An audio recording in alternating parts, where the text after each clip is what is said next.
we are going to talk about and explore, are you actually cut out for the car sharing side hustle? I'm going to talk about some questions that you should consider before getting into this if you are interested in this. Before I get into that, click below, grab the 5 things you must do before starting a car rental business. That also comes with the Car Share Growth Guide, which gives you a city-by-city breakdown of which car share platform is strongest in your area. Lots of great information in there. Also, don't forget to give this channel a subscribe. I always appreciate it. Every now and then I get questions from people saying, hey, I'm thinking about doing the car sharing thing. Is this right for me? Should I do this? What are your thoughts on this? There's a couple questions I would ask you, first of all. So I'd say, what are you looking for exactly? Are you looking for a passive income, or are you looking to really make some money? There's 2 different answers depending on how you answer that. What I would say is, if you're looking for a passive situation in this industry, and a lot of car share entrepreneurs would tell you, oh, this isn't that passive. It can be passive, but under a very specific set of circumstances. If you're looking to run a car through Turo is not that passive in my opinion because of the maintenance and cleaning situation. You have to clean each car before each rental. That is not that passive unless you have somebody out there cleaning the cars on a regular basis. What I would tell you is that in my own personal opinion, in my own personal experience, I managed 5 cars that were sitting in North Jersey and I was in Atlanta, Georgia. I currently manage a fleet of cars up in Boston and I'm in Miami. How do I do this? I would say that when your cars are in a very solid spot, in a solid city on Getaround, it is pretty passive. Getaround only requires you to basically check in on the car once a week, to give it a wipe down and cleaning. But in that scenario, when you're in a good solid area with Getaround, the money's pretty good, it's pretty clean, it's easy to do. I would say that in that scenario, that is probably the most passive situation in this industry. And the cars should make, depending on what you have, around $800 to $1,200 a month after their take. Now, I will tell you that Getaround is experimenting with some new profit splits, so that money is probably going to increase pretty soon. If you're looking to make max amount of money, you probably need to look at working with rideshare drivers, which that's a whole new beast unto itself. And I would say you need to really kind of study and learn how to deal with rideshare drivers and the Uber system. I would say that's an advanced level of car sharing that I can certainly help you with. But if you're a beginner and you're not really sure what to do yet, I wouldn't touch that just yet. But that is the most profitable way to do car sharing. Secondly, another thing I would point your attention to is that a lot of times people come into this industry thinking that it is Airbnb but for cars. It's not that simple. That's too much of a simplification. I've done Airbnb before. I know how the system works. It's similar to car sharing, but when you're dealing with cars, there's just a lot more complexity with cars. There's moving parts, a mechanical machine, there's renters, all kinds of different types of people, money collection, etc. So what I would say to you is that it is similar to that, but it is somewhat different. Don't go into this with your just eyes blind thinking, oh, it's just going to be the exact same thing.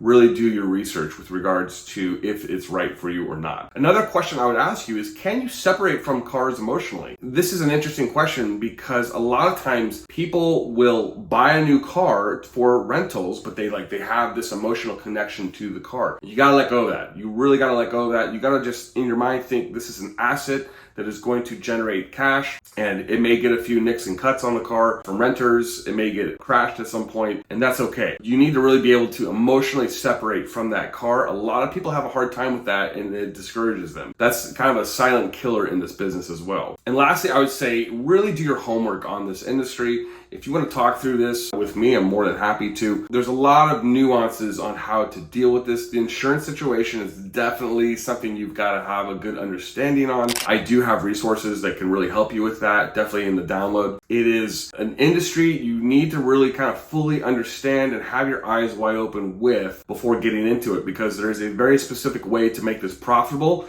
And if you don't follow the specific way to make this profitable, you will likely lose money. I hear a lot of stories. Someone dropped a comment in my thing the other day, said they dropped $50,000 on a car in Miami and they lost tons of money. I said, well, first of all, you spent too much money. Secondly, Miami's not a great market for just base level sedan. It's more of an exotics market. There are pitfalls like that are out there. This is why I always recommend to start with small, cheaper cars, just because the leverage is not that high, the risk is low. You want to place those cars in a city where it's going to be successful either on Turo or Getaround, or both ideally. immediately. So overall, even if you get into it, worst case scenario, you put 2 or 3 cars out there, you try it for 6 months, you decide you don't like it. Guess what? It's not that big of a deal. You can always dump your cars off into co-hosting programs where other fleet operators will take your car. They will give you 80% of the profit and they'll operate them for you. That's also another option. My company does that. Even if it goes horribly for you and you decide you don't want to be a car share entrepreneur, that's okay. It's like not a big deal. Just dump your cars into a co-hosting program. You'll still make money. You'll just collect a check in that scenario. That's also a great way to do it too. Overall, I would say that I'm still very bullish on this industry, but you have to really do your homework on this. It's not as simple as it looks. And I would say that there is a right way to do this and a wrong way to do this. And if you go on to the Turo side of YouTube, you will hear them all whining about how they're doing it the wrong way.